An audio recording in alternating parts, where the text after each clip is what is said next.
Сайхан амьдрал гэрэлт ирээдүй гэсэн сэтгэлээр олон мянган монголчууд гадаад улсыг зорьсоор байна. Гэхдээ сүүлийн жилүүдэд монголчуудын их нүүдэл Өмнөд Солонгос руу чиглэлжээ.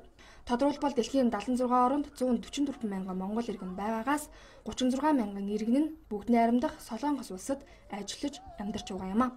Судалгаанаас харахад гадаадад 6 сараас дээш хугацаагаар амьдарч байгаа иргэдийн тоо хэдийн 100 мянга хол давсан байна.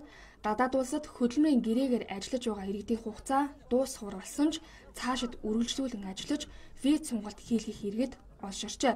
Хөдөлмөр нийгмийн хамгааллын яамнаас 2008 оноос хойш гадаадад ажиллах хүч гарах бодлого зохицуултыг хийж эхэлсэн.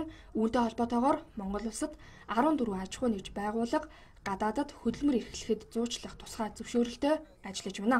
Нийслэлийн 9 дүүргийн хөдөлмөрийн хилцээс гадаад улс руу гэрээгээр хөдөлмөр эрхлүүлэх ажлыг гүйцэтгэж байгаа.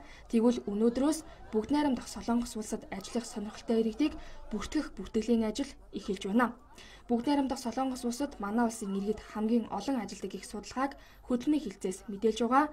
Иргэдийн зүгээс бүгд найрамдах Солонгос улсыг зорих болсон шалтгаанаа өөрөөр тайлбарладагч хөдөлмөрийн гэрээний журмаар Өмнөд Солонгосыг зорж байгаа иргэдийн тоо нэмэгцээр байна.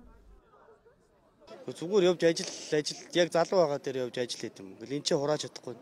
Гэхдээ тэгэл цалин гол цалин шүү дээ. Цалин өндөртөө. Тэгээд Энд авчсан цалин нэг 6-700 бит шүү дээ. Яг л Монголд ажил ховор байна. Хүүхдүүдээс амьдрал аваад дээшлүүлдэм боллоо гэж бодож байна. Тэгээ би бол зээгийнхаа төлөөл очир авч яана л да. Тэгсэн чинь ерөөсөө зохион байгуулалт маш муу байна. Өглөө 10-т л ирсэн. Одоо тэгэл өнөө шин ханахын юм шиг байна шүү дээ. Дотроо бол өглөөнөөс хойшлоо одоо хүртэл хүмүүс ороогүй л шүү дээ. Тийм ээ. Тэгээ цагдаа нар ч гэсэн сайн ажиллаж явахгүй гэх шиг байна. Бүртгэж байгаа комиссийн хүмүүс ч гэсэн ер нь ажлаа бол сайн хийхгүй гэх шиг байна шүү дээ. Яг хөө тэгэл амьдралын шаардлага гэх юм уу. Одоо Монголд ажил олохгүй байгаа гэх юм бол. Энд ажилт үйл ямар ажил хийсэн бэ? Энд засрын газар ажилт юм бэ. Эх орондоо ажил хөдөлмөр эрхлэх хүсэлтэй байгаа ч ажлын байр олддоггүй, олдсон ч ажлын туршлага шаарддаг асуудлаас болж 25-аас 35 насны монголчууд гадаад улсыг зорих явдал ихтэй байгаа юм а. Монгол улсад хөдөлмөр нийгмийн хамгааллын асуудал хүнд байгаа улмаас гадаад улсыг зорих хүсэлтэй байгаагаа иргэд ийхүү тайлбарллаа.